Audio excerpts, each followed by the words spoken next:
up with It's not that hard. No. Believe me, I know that.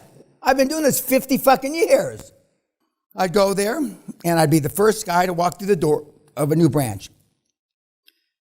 If Bank of America or Lloyd's or whoever's opening up a branch, there's several things that you know for a fact. Number one, they've done a lot of market research. Number two, it's full of money. And number three, has no customers.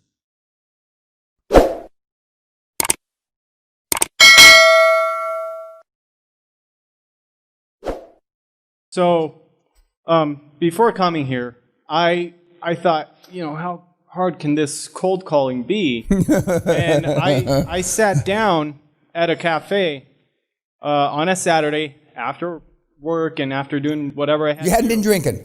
No. Okay. And cold calling's easier when you're drunken, but go ahead. I started looking for companies outside my area because I didn't want to burn myself, because I didn't want to so far, so good. I didn't want to do anything Got before it. coming here. And I counted them. I even have them listed right here. I called 25 companies in less than an hour looking for the owners. Just going off. And what's the result of that? Good. Did you get, how many owners did you get through to? I got to plenty of them. But when I got to board members or people that were protecting them, I didn't know how to go through. But I even got through to people that were interested in selling their company and to follow up with them. It's not that hard. No. Believe me, I know that. I've been doing this 50 fucking years. I couldn't agree with you more. And back in the day, a long, long time ago, I was the guy puking. I remember at that time, I thought $500-600 was a lot for a pair of shoes. Okay. Now my laces cost more than that. Not on these shoes. These are my therapeutic shoes so I can walk around here for my artificial knees. But I blew out 2-3 pairs of shoes, and $500-600 was a lot of money to me in those days. Like this. Yeah, but I mean, it's not, in the infamous words of Bruce the Whipple, you don't ask, you don't get.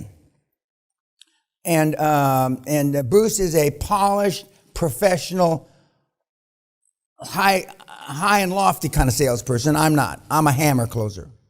You're gonna buy from me, or I'm gonna knock your fucking teeth out. That's it. You're gonna die, you're gonna buy, or you're gonna go out parallel to the ground. But whereas this new modern sales, and the closest to that sales technique, as far as I can tell, is the Wolf of Wall Street straight line.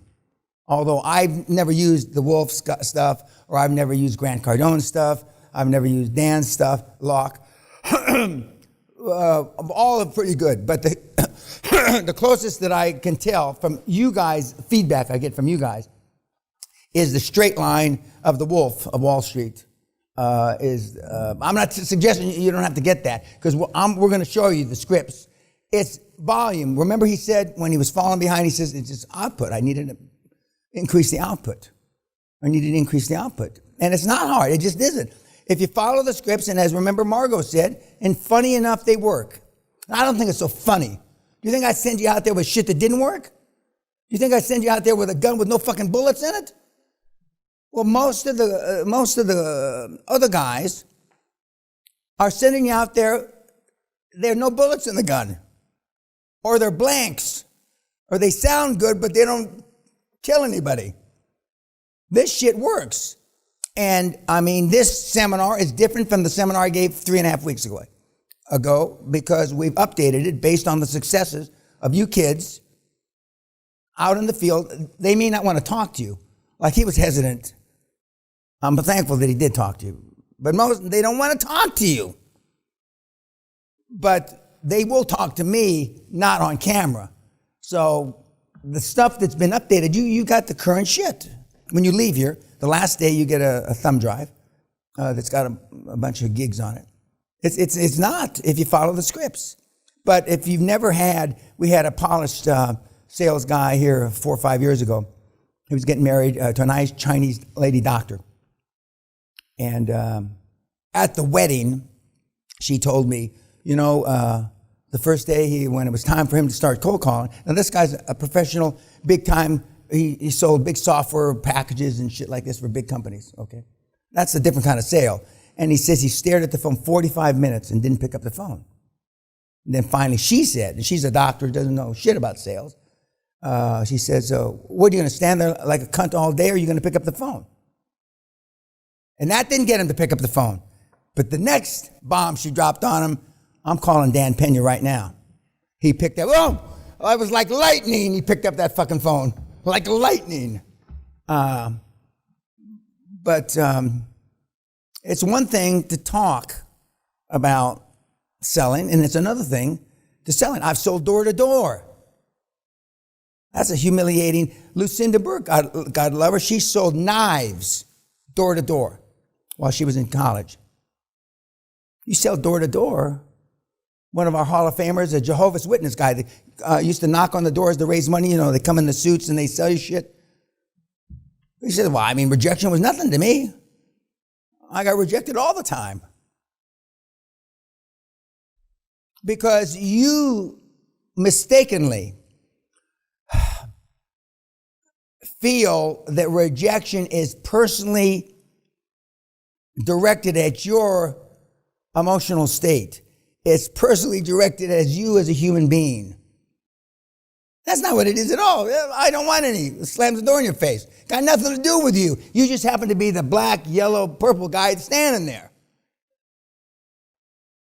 As long as they follow the steps. And the steps were, you don't ask, you don't get. Last month, I talked to a man I know, and he told the same thing you are telling now, because he used to be a salesman, now retired. And he said, I had two methods.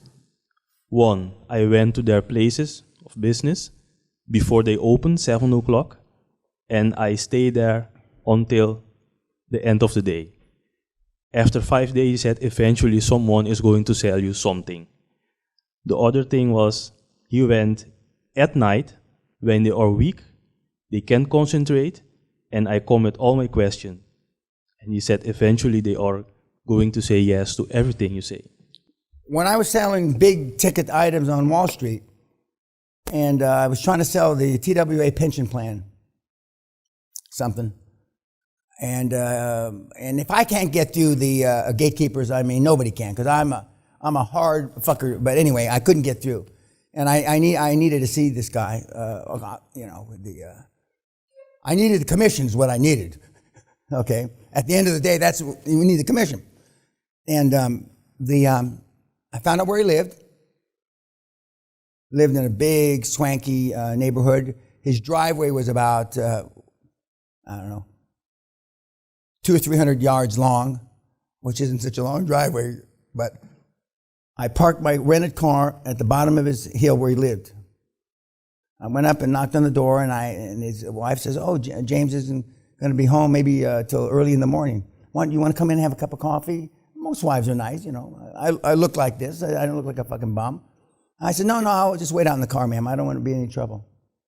3 o'clock in the morning, I get this pounding on the window. And I get out of the car, and it's him. What the hell are you doing here? How'd you find out where I live? You haven't bothered my wife? And bam, bam, bam, bam. Welcome.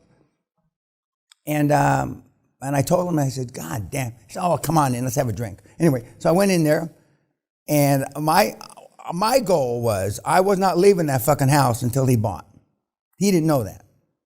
He's just being polite to ask me, and you ask me in your house at 3 o'clock in the morning, if you're a woman, sex is going to happen. If you, we're going to have a drink. We had a guy, I used to go into banks. It's already after I had money. I'd go, Bank of America's opening a branch on wherever it is. And I happened to be in the city, my staff would tell me. I'd go there, and I'd be the first guy to walk through the door of a new branch. If Bank of America or Lloyd's or whoever's opening up a branch, there's several things that you know for a fact. Number one, they've done a lot of market research. Number two, it's full of money. And number three, has no customers. And I'd go in and ask to see the bank manager. And I'd ask him, you have all these scripts, what his lending limit, personal lending limit was. And he'd tell me, and I said, well, God, it's Allah's will, destiny. That's exactly what I came here to need. I need, your personal lending limit is 50 grand. I need 49.5. And I wouldn't leave until I got it. We'll send you the paper. No. Now, I've had guys get in trouble, YouTubers, meatheads, that go to banks. I've had YouTubers arrested in banks because they go to the bank and say, we're not leaving until I have 50 grand. And then they get arrested. That's how stupid. And that's the difference between the YouTube meatheads and the kids that are here. We've had people arrested. We've had people arrested, do you want to have sex? You want to fuck? Of course, they do it in the lady that's sitting next to them in their office. They didn't go to the Long Bar, which was famous for getting laid. And 50% of the girls in there, were there for that purpose. Then you list the profiles of your board members. And then you almost everybody in this room don't even put your profile in. Because it's only going to detract. I laugh about it. It's not funny. Because you haven't accomplished shit. You won't even put your profile. And nobody's even going to miss it. You go through the work and you contacted and then you send them the shit and then they don't ask you, well, where's your profile? Because you add no value. And the problem when you get in the add value conundrum is you don't add value. In a couple of cases, you do. We had a healthcare professional lawyer here last seminar. 35 years experience. Even I knew his name. I was surprised to see him sitting here. But he adds value.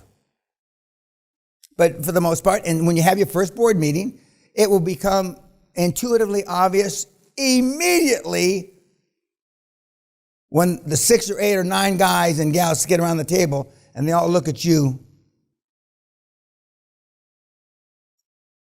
and you don't add any value. Just as I didn't add any value back in the day. And that's why you need to have your chairman or chairperson now, because some of the guys have gals for chairman, step into the breach when your in-house lawyer says, with the greatest respect, and this is why you don't have dinners before the board meeting. When everybody's drinking and says, I've been looking, why are we all here? This kid doesn't add any value. Let's just take the deal and run.